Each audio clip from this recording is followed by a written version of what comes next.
하나님께서 주시는 말씀입니다. 마가복음 11장 14절에서 18절의 말씀입니다. 제 성경책으로 신약성경 74면에 있습니다. 마가복음 11장 14절에서 18절의 말씀입니다. 다 찾으셔서 한 절씩 교독하여 올리겠습니다. 예수께서 나무에게 말씀하여 이르시되 이제부터 영원토록 사람이 내게서 열매를 따 먹지 못하리라 하시니 제자들이 이를 듣더라. 그들이 예루살렘에 들어가니라. 예수께서 성전에 들어가사 성전 안에서 매매하는 자들을 돈 바꾸는 자들 상과 비둘기 파는 자들의 의자를 둘러 부시며 아무나 물건을 가지고 성전 안으로 지나다님을 허락하지 아니하시고 이에 가르쳐 이르시되 기록된 바 내 집은 만민이 기도하는 집이라 칭함을 받으리라 하고 하지 아니하였느니라. 너희는 강도의 소굴을 만들었더라 하시매 18절 다 같이 합독합니다. 시작. 대제사장들과 서기관들이 듣고 예수를 어떻게 죽일까 하고 꾀하니 이는 무리가 다 그의 교훈을 놀랍게 여김으로 그를 두려워함일러라. 아멘. 기도하겠습니다. 하나님, 사순절의 절기 가운데 있습니다. 오늘 이 시간 말씀을 통하여 주님의 행적을 따라 은혜 받기를 소망합니다. 이 시간 하나님의 말씀이 우리들의 사람의 생각 앞에 막히지 않도록 성령께서 은혜 내려 주시옵소서. 말씀을 받을 때 하나님의 음성으로 들려지는 큰 은혜를 베풀어 주시옵소서. 예수님의 이름으로 기도드렸습니다. 아멘. 인사 나누겠습니다. 사랑합니다. 축복합니다. 오늘 함께 은혜 나누실 말씀의 제목은 그를 두려워함이라. 따라하겠습니다. 그를 두려워함이라. 오늘 마가복음 10 오늘 본문은 예수님의 행적 중에 십자가에 못 박히시기 전 일주일의 행적을 기록하고 있는데요. 그 중에서 이 마가복음 11장은 우리들에게 세 가지의 큰 메시지를 던져주고 있습니다. 예수님께서 하나님의 뜻을 이루어 드리기 위해서 우리를 죄에서 구원코자 십자가에 달려 죽으셔야 했습니다. 그러기 위해 주님은 예루살렘으로 올라가셔야 했고, 예루살렘으로 올라가실 때 그냥 오르실 수 없습니다. 반드시 나귀 새끼를 타고 예루살렘으로 입성을 하셔야 했습니다. 성도 여러분, 왜 예수 그리스도가 예루살렘 성으로 들어갈 때 나귀를 타셔야 했죠? 다른 이유 없습니다. 구약 성경에 예언된 스가랴 선지자의 예언을 성취하기 위함이었습니다. 스가랴 선지자는 스가랴서에 예언해 놓고 있습니다. 우리의 왕이신 예수 그리스도가 나귀를 타고 겸손하셔서 우리를 구원코자 나귀를 타셔야 한다라고 예언해 놓았기 때문입니다. 스가랴 9장 9절의 말씀입니다. 스가랴서 9장 9절의 말씀입니다. 다 같이 합독합니다. 시작. 시온에 따라 크게 기뻐할지어다. 예루살렘에 따라 즐거이 부를지어다. 보라, 내 왕이 내게 임하시나니 그는 공의로우시며 구원을 베푸시며 겸손하여 나귀를 타시나니 나귀의 작은 것 곧 나귀 새끼니라. 아멘. 주님께서 벳박에 이르렀을 때 제자 둘을 보내시면서 동네로 보내셨습니다. 저기 동네에 가면 사람이 한 번도 타보지 않은 나귀 새끼가 메어 있을 것이니 그것을 풀어 내게 가져오라 말씀하셨습니다. 이 말을 듣고 순종하여 제자들은 마음속에 근심이 있죠. 아니, 내 것도 아닌데. 성도, 이 당시에 나귀는요 최고의 교통수단입니다. 지금의 말로 말하면 한 번도 사람이 탄 적이 없는 제네시스 벤츠 신차예요.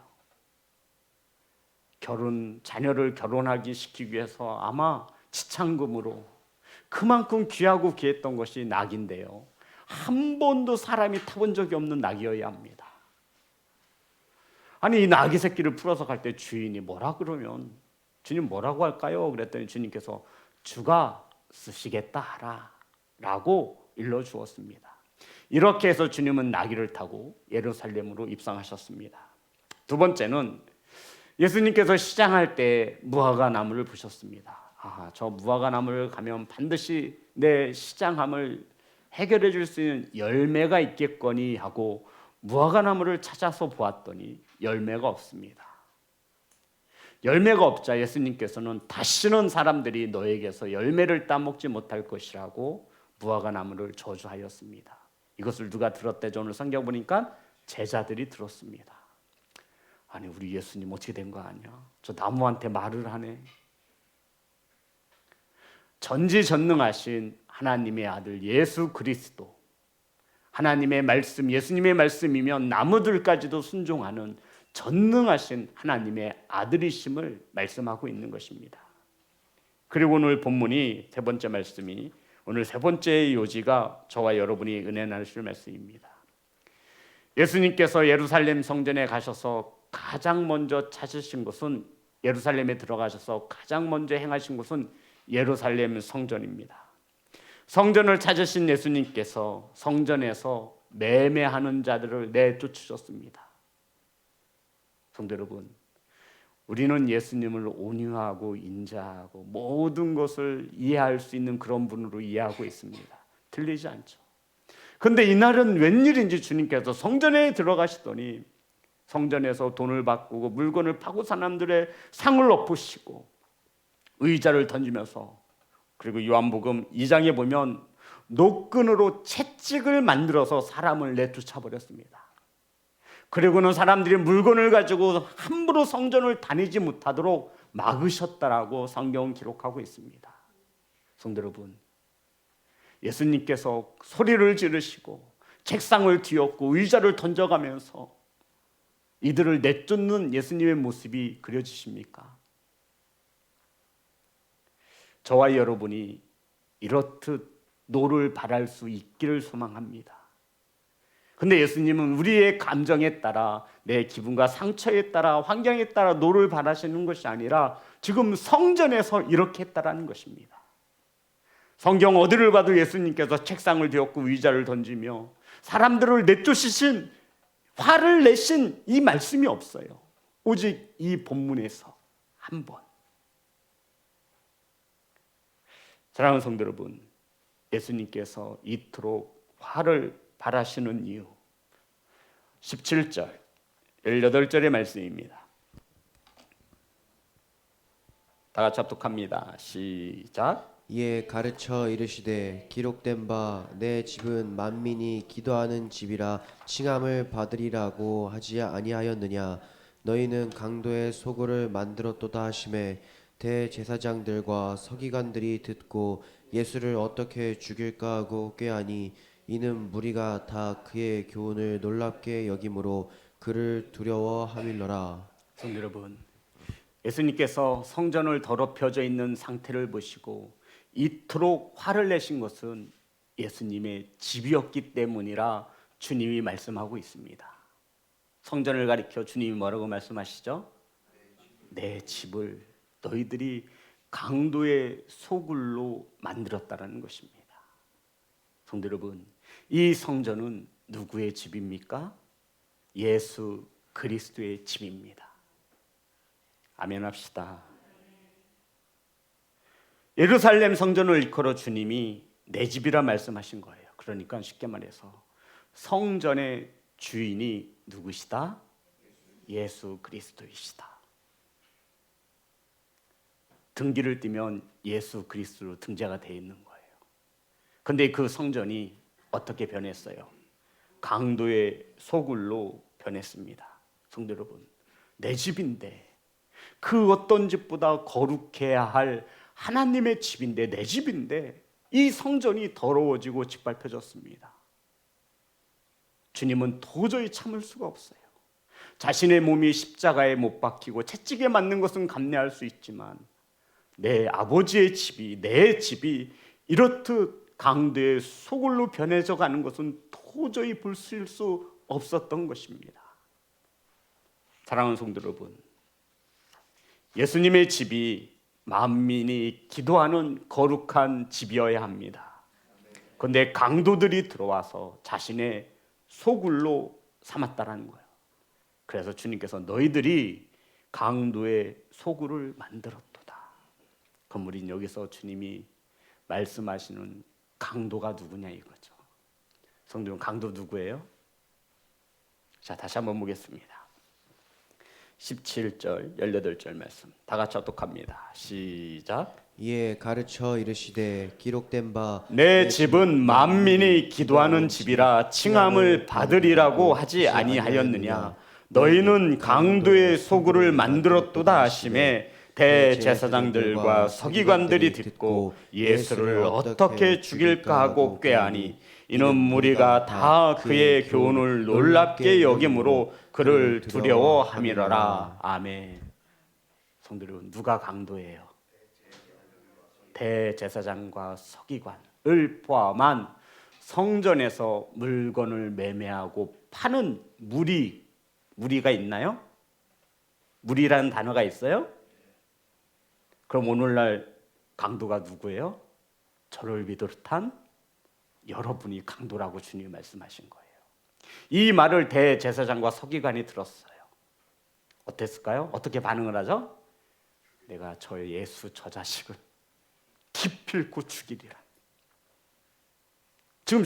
지금 대제사장과 서기관들이 이렇게 주님이 뭐라고 말씀하신 거예요? 이 성전을, 예루살렘 성전을 내 집이래요. 내 집. 성도 여러분, 이해를 하셔야 돼요. 대제사장과 서기관들이 볼 때 이 예루살렘 성전은 누구 집이에요? 예, 하나님의 집으로 알고 있었어요. 내 대제사장과 서기관들을 볼 때 내 집일 수도 있죠. 그런데 33세 먹은 어디서 근본도 모르는 기껏 우리 아는 것이 목수질 하다가 청년이 와가지고 젊은 놈이 와가지고 이 성전을 뭐라고 말하는 거예요? 내 집이다라고 말하는 게 기가 찰 노릇이죠.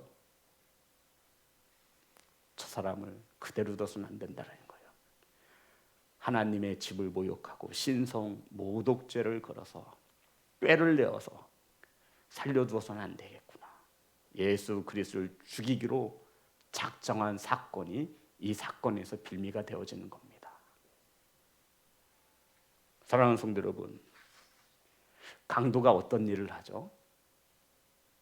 한 번도 강도 짓을 안 해봐서 잘 모르시죠? 민희야, 강도가 어떤 짓 하는지 알아? 물건을 훔치고 그거 맞아. 폭행을 임삼고 폭력을 휘둘러서 폭언을 하면서 다른 누군가의 무엇인가를 뺏어요. 무엇을 뺐죠? 대부분 돈을 빼앗지요. 기억하십시오. 돈이 있는 곳에는 뭐가 있어요? 강도가 있고요. 강도가 있는 곳에는 뭐가 있어요? 돈이 있습니다. 자, 다시 한번 우리 강도에 대해서 17절만 다 같이 합독합니다. 시작. 예 가르쳐 이르시되 기록된 바 내 집은 만민이 기도하는 집이라 칭함을 받으리라고 하지 아니하였느냐. 너희는 강도의 소굴을 만들었도다 하시매. 자, 강도의 소굴이라고 성경은 써 있는데 이것을 성경 헬라어 원어로 보면 이 강도의 소굴을 스페라이온 레스톤이라고 쓰여집니다. 스페라이온 레스톤. 이 강도로 번역된 단어가 레스톤이라는 건데 이건 단수가 아니라 복수형을 말하는 거예요. 그러니까 더 정확히 해석을 하면 강도의 소굴이 아니라 강도들의 소굴이 되는 것입니다. 더 나아가서 강도들의 소굴이라 할 때 소굴로 번역된 이 스테라이온은 이 단어의 원뜻은 은신처, 도피처. 소굴이라는 이 원뜻은 은신처, 도피처라는 거예요. 우리나라 말로 직역해보면 강도 떼들의 은신처. 무엇을 이렇게 만들었대요? 내 집을. 강도 떼들의 은신처. 은신처가 뭐 하는 거예요? 안전하게 숨어 지내는 것. 성도 여러분, 주님이 화를 왜 내셨는지를 우리가 이 본문을 통해서 바르게 가져가야 돼요. 주님이 왜 한 번도 하신 적이 없는 높은 채찍을 만들어서 사람들을 내쫓아버리고 물건을 매매하는 자들, 상을 얻고 비둘기 파는 사람들 의자를 집어던지면서 성전에서 나가라고 소리를 지르시고 오죽하면 노끈으로 채찍을 만들어 그들을 내쫓았겠습니까? 우리들이 상상할 수 없는 예수님의 마음을 우리는 좀 볼 수 있어야 됩니다. 내 집을 강도 떼들의 은신처가 되도록 했다라는 거예요. 사랑하는 성도 여러분, 어쩌다가 이 성전이 강도 떼들의 은신처가 됐지요?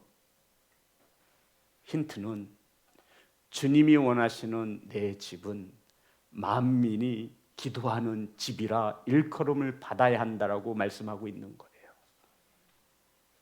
기도가 사라진 집에는 강도떼들이 들끓게 되어 있습니다. 성도 여러분, 주님의 집은 기도하는 집이어야만 합니다. 모든 사람, 만민이 기도하는 집이어야 합니다. 대제사장과 서기관만 기도하는 집이 아니에요. 죄인들도 언제든지 들어와 하나님을 찾으며 무릎 꿇으며 기도할 수 있어야 하는 집이어야 합니다. 근데 그 집에 누가 차지하고 있는 거예요? 강도 떼들이 들어와서 자신들의 뭐로 삼고 있어요? 은신처로 삼고 있는 거예요. 자, 15절. 다 같이 합독합니다. 시작. 그들이 예루살렘에 들어가니라. 예수께서 성전에 들어가서 성전 안에서 매매한 자들을 내쫓으시며 돈 바꾸는 자들의 상과 비둘기 파는 자들의 의자를 둘러엎으시며. 성도 여러분, 성전이 이렇게까지 무너진 이유를 주님께서 돈이라 명시하고 있습니다. 돈이 있는 곳에 뭐가 있다고요? 강도. 강도가 있는 곳에 뭐가 있다고요? 돈. 기도가 사라진 성전에는 무엇이 대신 자리하고 있냐면 돈이라는 거예요. 돈. 돈이 있는 곳에 뭐가 있다고요? 강도떼들이 몰려들게 되어 있어요. 사랑하는 성도 여러분, 강도들은요 돈을 따라서 움직입니다. 돈 냄새를 기가 막히게 맡죠. 돈이 있는 곳이라면 성전이라 할지라도 이들은 물불을 가리지 않습니다.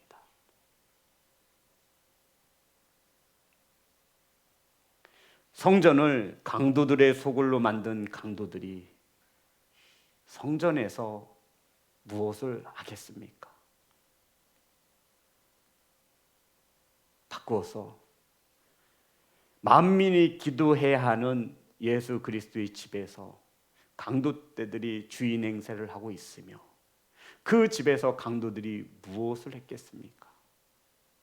성도 여러분, 이 강도들요, 대제사장과 서기관들, 그 무리들, 그들은 원래 처음부터 강도들이 아니었어요. 대제사장과 서기관들, 물건을 팔고 사는 그 무리들 또한 하나님을 너무나 잘 아는 자들이었습니다. 그런데 만민이 기도해야 하는 이 기도의 집에서 그들은 도대체 어떤 기도를 하나님께 드렸기에 강도떼들의 소굴이 되어진 것입니까? 지금 이것을 말씀하고 싶은 거예요. 왜 주님은 하나님의 성전이 무너진 이유를 돈이라 인간들의 욕망이라 말씀하고 밝히고 있는 것이냐고요. 사랑하는 예배자 여러분, 자신들의 욕망을 채우는 기도가 이 강도떼들의 은신처에 가득 메워졌습니다. 성도 여러분, 타락한 제사장들과 서기관들 그리고 일반 백성들은 단순한 강도가 아니라 하나님의 집에서 무엇을 빼앗아간 거예요? 기도를 빼앗아간 강도였던 것입니다. 저와 여러분이 강도를 맞아서 지금 무엇을 잃어버렸는지를 확인해 보시기 바랍니다. 기도가 사라진 주님의 집에는 강도떼들이 들끓게 되어 있습니다. 주님은 그것을 돈이라 명확히 말씀하셨습니다. 사랑하는 성도 여러분, 하나님의 성전을 빼앗은 강도들입니다. 신앙을 빼앗은 강도들입니다. 저와 여러분은 다른 사람의 기도를 빼앗지 않으며 다른 사람의 예배를 빼앗지 않기를 간절히 소망합니다. 이 메시지는 저와 여러분에게 굉장히 큰 의미를 두고 있습니다. 기도가 사라지면 그 자리에는 인간의 생각과 방법으로 메워지게 되어 있습니다. 본성이 악한 인간들은 하나님의 성전에서 기도가 사라지면 그 자리를 모든 만물의 우상이 되는 돈으로 채우고자 한다는 것입니다. 주님은 그것을 아신 거예요. 어찌 내 집을 강도들의 소굴로 우상의 집으로 만들었느냐 이거예요. 그래서 주님은 성전을 정결케 하시기로 마음먹으셨습니다. 그리고 요한복음 2장에는 노끈을 만들어 채찍까지 만들 정도였습니다. 성전에 들어가 돈을 바꾸고 강도들을 내쫓는 주님의 모습을 그려보십시오. 마음이 시원하기보다는 마음 한켠이 아려오지 않습니까? 저와 여러분이 기도를 잃어버려서 강도의 자리에 있어서 하나님의 성전에서 기도를 빼앗긴 나머지 강도들이 들어와 은신처로 삼을 정도였으니 주님의 마음이 얼마나 아프신 것입니까? 사랑하는 성도 여러분,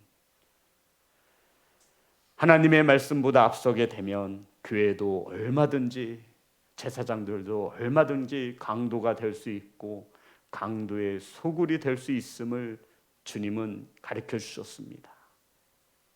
18절 보겠습니다.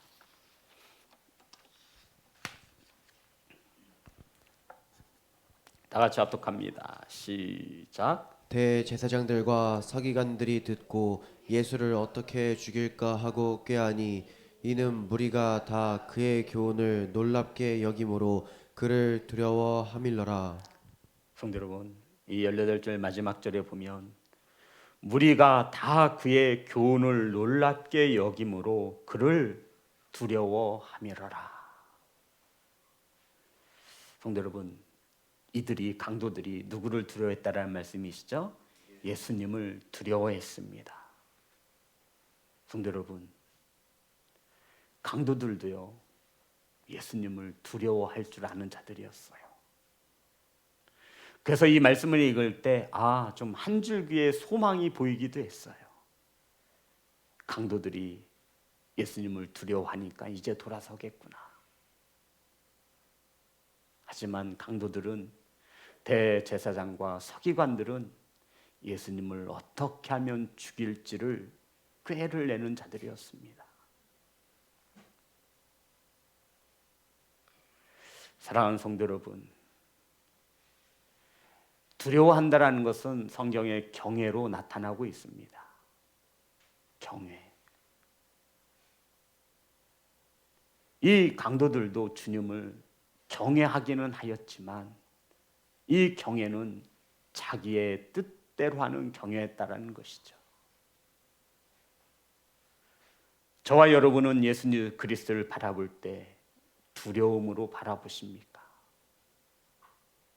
이 두려움마저 없다면 우리에게는 소망이 없는 것입니다. 저는 그렇게 여깁니다. 성도 여러분, 많은 교회와 그리스도인들이 예수 그리스도를 두려워하지 않습니다. 그러니 성전이 더러워지고 기도를 잃어버린 그 자리에는 돈이 주인이 되어지고 강도떼들이 들어와 주인 행세를 하는 것입니다. 예수 그리스도를 두려워하지 않으니 그리스도의 복음이 점점 힘을 잃어가고 있는 것은 아니겠습니까? 저와 여러분은 예수 그리스도가 두려움에 하나님의 아들이신 예수 그리스도를 경외할 수 있기를 간절히 소망합니다. 성도 여러분, 사순절 절기 가운데 있습니다.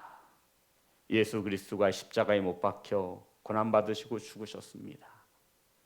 장사한 지 3일 만에 다시 부활하시고 우리의 구주가 되셨습니다. 이러한 예수 그리스도가 예루살렘에 들어가셔서 가장 먼저 하신 것은 성전을 깨끗게 하시는 것이었습니다. 돈을 내쫓으시고 강도들을 내쫓았습니다. 성전을 내 집이라 말씀하시며 성전의 주인이 예수 그리스도이심을 분명히 말씀하셨습니다. 그리고는 내 집은 만민이 기도하는 집으로 불려지기를 소망하셨습니다. 고린도전서 3장 16절 17절의 말씀입니다.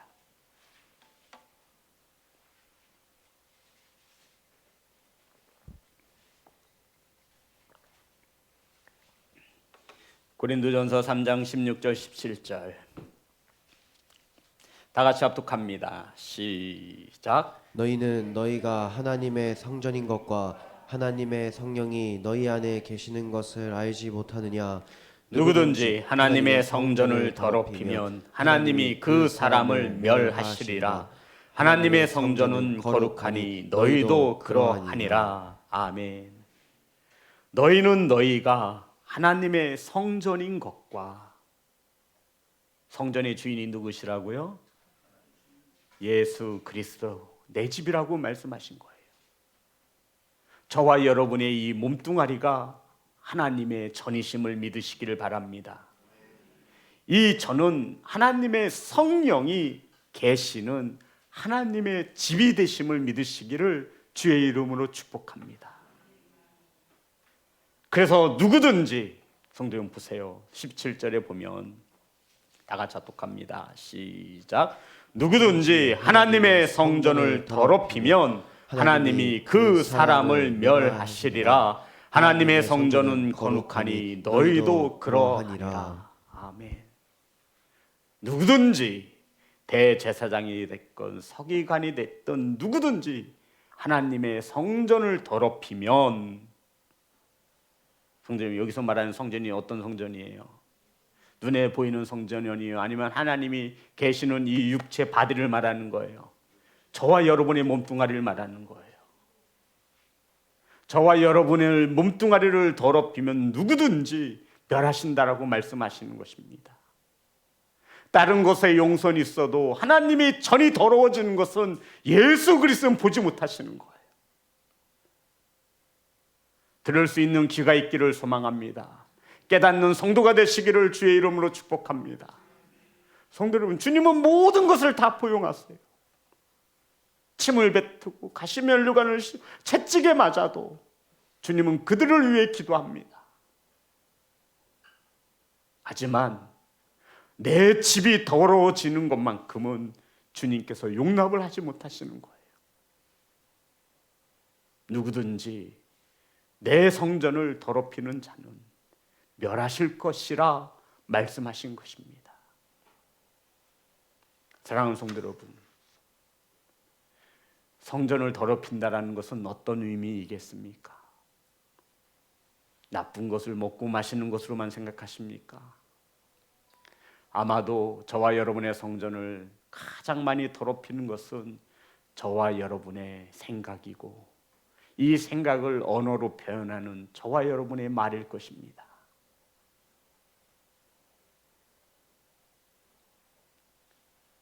사랑하는 시온성교회 성도 여러분, 저와 여러분은 하나님의 성전을 깨끗이 청소하시는 귀한 성도가 되시기를 주의 이름으로 축복합니다. 저와 여러분이 성전입니다. 성령님이 계시기에 편안한 집으로 갖고 나가시기를 주의 이름으로 축복합니다. 이 주인, 이 몸의 주인은, 이 성전의 주인은 누구라고요? 예수 그리스도. 강도의 소굴로 은신처로 쓰시면 안 돼요. 죄를 짓는 그러한 일에 저와 여러분의 이 몸이 쓰여지지 않기를 소망합니다. 성도 여러분, 이 본문에서는 총 3개의 사건을 기록하고 있다고 말씀드렸습니다. 예수님이 예루살렘에 들어가시기 위해서는 반드시 무엇을 타야 했죠? 나귀를 타셔야 했습니다. 이 나귀는 당시에 굉장히 귀한 것입니다. 재산 목록 1위였을 것입니다. 그런데 누군가는 이 한 번도 타지 않은 나귀를 예수님께 내어드리는 헌신이 있었기에 주님은 그 귀한 섬김을 통해 왕으로 예루살렘 성에 들어가셨습니다. 성도 여러분, 열매 맺지 못한 무화과 나무를 주님은 저주하셨습니다. 무엇이 없어서 저주를 받았죠?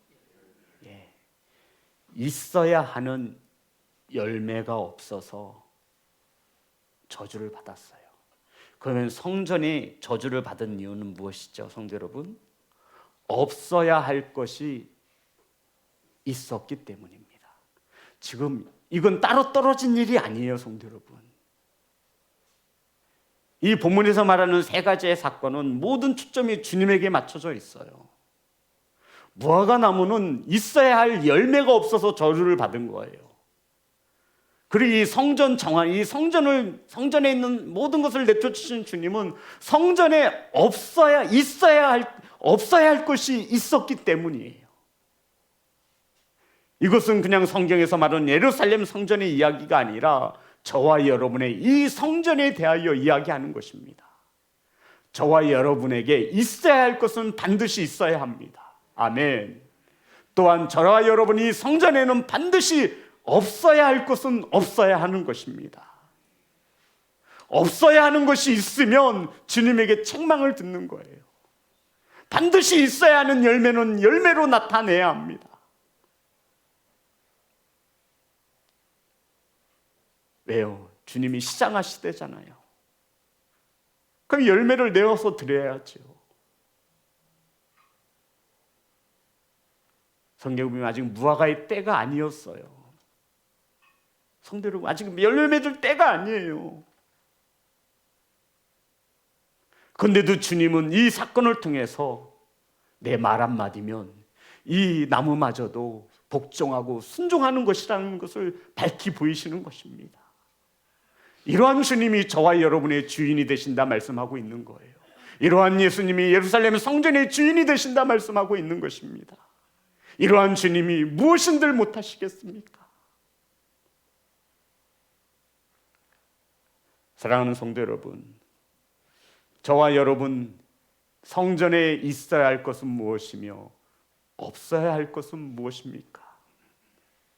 이 사순절의 기간에 그것을 정돈하는 시간입니다. 그리고는 고난주간을 거쳐 부활의 아침을 맞습니다. 사랑하는 성도 여러분, 우리는 지금 주님과 함께 부활의 아침을 맞기 위해 준비하고 있는 사순절의 절기입니다. 그 어느 시간보다 우리는 깨끗이 이 성전을 가꾸어야 합니다. 강도들이 들어와 돈이 우상이 되지 않도록, 강도떼들의 은신처가 되지 않도록, 죄를 짓는 도구로 사용되지 않도록 저와 여러분의 이 몸을 주님이 함께 하시는 성령께서 거하실 수 있는 성전으로 깨끗이 정리하시기를 간절히 소망합니다. 사랑하는 예배자 여러분, 사순절을 맞아 예수님이 내 안에 오실 텐데 예수님을 맞이할 때 예수님께서 기뻐하지 않는 것은 치워버려야 합니다. 또한 예수님께서 무엇을 기뻐하는지 아신다면 그것을 채워 넣으셔야 합니다. 사랑하는 성도 여러분, 그러한 예배자가 되시기를 주의 이름으로 축복합니다. 우리 하나님